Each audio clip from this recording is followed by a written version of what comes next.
2027 जनगणना की अधिसूचना जारी होते ही सियासत एक बार फिर इस मुद्दे पर गर्मा गई है। कांग्रेस ने जाति शब्द न होने पर सवाल उठाए तो बीजेपी ने साफ कर दिया कि जातिगत जनगणना भी कराई जाएगी। अब इसे लेकर सियासी बयानबाजी तेज हो गई है। देखिए एक रिपोर्ट।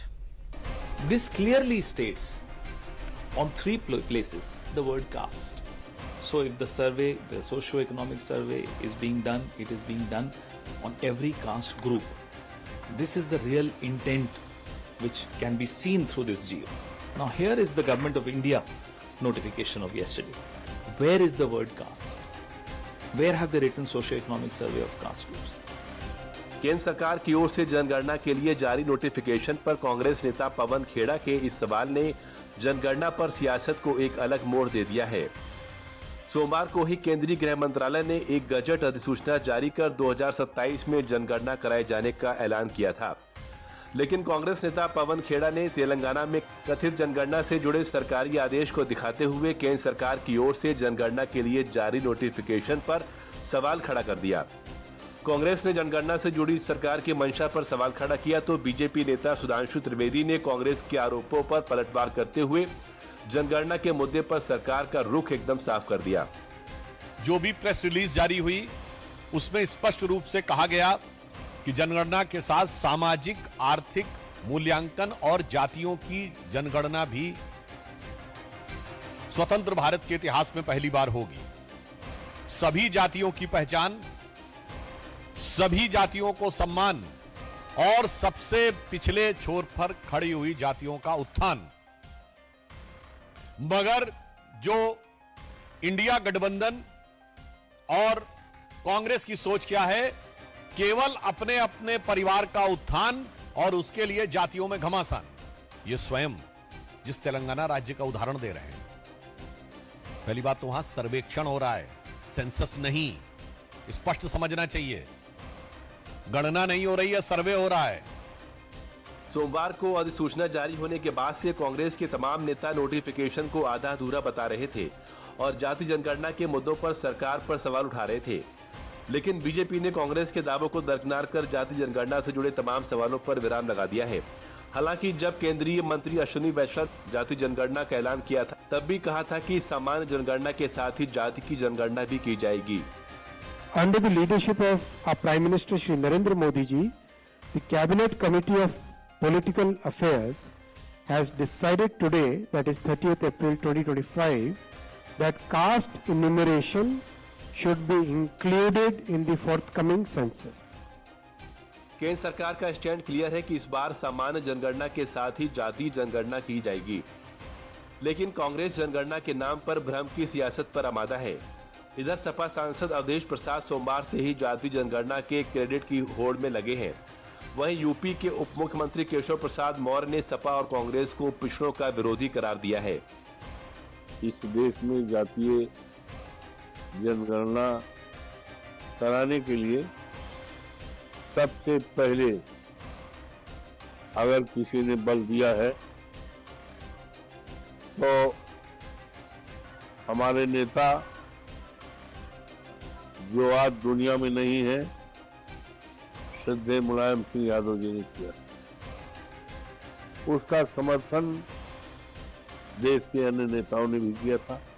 कांग्रेस पार्टी पैदाइशी रूप से पिछड़ों की विशेष तौर से विरोधी पार्टी रही है और समाजवादी पार्टी और बिहार में राष्ट्रीय जनता दल, जिसके वर्तमान में नेता श्री अखिलेश यादव जी और श्री तेजस्वी यादव जी, ये लोग पिछड़ों की बात तो करते थे, लेकिन पिछड़ों की बात करके सारा कुछ हड़प जाते थे और संपूर्ण पिछड़े वर्ग को उसका हिस्सा नहीं मिलता था। वहीं यूपी सरकार में मंत्री दानिश आजाद अंसारी कांग्रेस पर हमलावर दिखे।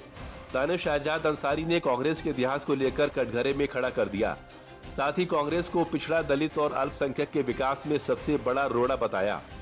जिस तरीके से कांग्रेस पार्टी ने आजादी से लेकर अब तक न केवल देश की जनता को गुमराह करने का काम किया, बल्कि जो हमारे पिछड़ा, दलित और अल्पसंख्यक पासमानदा समाज है, इसके विकास में बाधा बनने का काम हमेशा कांग्रेस पार्टी ने किया है।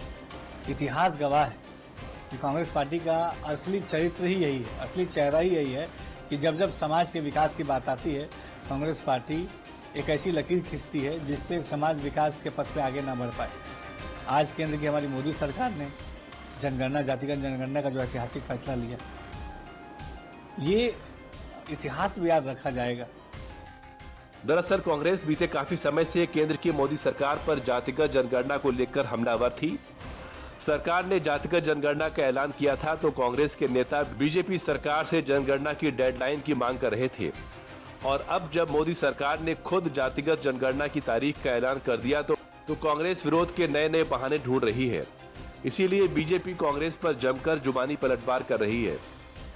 देखिए, कांग्रेस का काम ही है सवाल उठाना, तो नई कोई चीज नहीं है। वही आदमशुमारी तो करना ही है। 11 में लास्ट हुआ है आदमशुमारी यानी सेंसस। उसके बाद अभी टाइम हो गया है, सेंसस होनी चाहिए, और caste on the basis of caste है सेंसस, वो कास्ट सेंसस भी होगा। तो सेंसस होना इसलिए ज़रूरी है कि इसके ऊपर ही हमारी सरकार प्लानिंग प्रोग्राम बनाती है पूरे देश का। कौन सी जनगोष्ठी को क्या चाहिए, क्या एससी के लिए क्या चाहिए, एसटी के लिए क्या चाहिए, तो स्वाभाविक है कि सेंसस होना है। देखिए, कांग्रेस पार्टी हर मुद्दे को लेकर राजनीति करने का काम करती है। देश में भ्रम फैलाओ, भय दिखाओ और वोट हासिल करो, ये कांग्रेस की नीति होती है हमेशा। इस मामले में भी शुरू में क्या क्या इन्होंने कि कभी होगा नहीं करने वाले हैं, करेंगे कब, ये सारे प्रश्न उन्होंने किया। अब सेंसस करने का नोटिफिकेशन जारी हो गया तो और अलग बात कर रहे हैं। वास्तविकता यह है कि इनकी नीयत खराब है।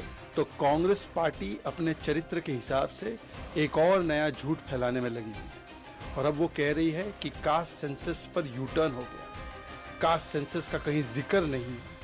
कांग्रेस पार्टी को पता होना चाहिए कि 15 जून की प्रेस रिलीज में पीआईबी ने साफ साफ लिखा है, भारत सरकार की ओर से साफ साफ कहा गया है कि कास्ट एन्यूमरेशन किया जाए।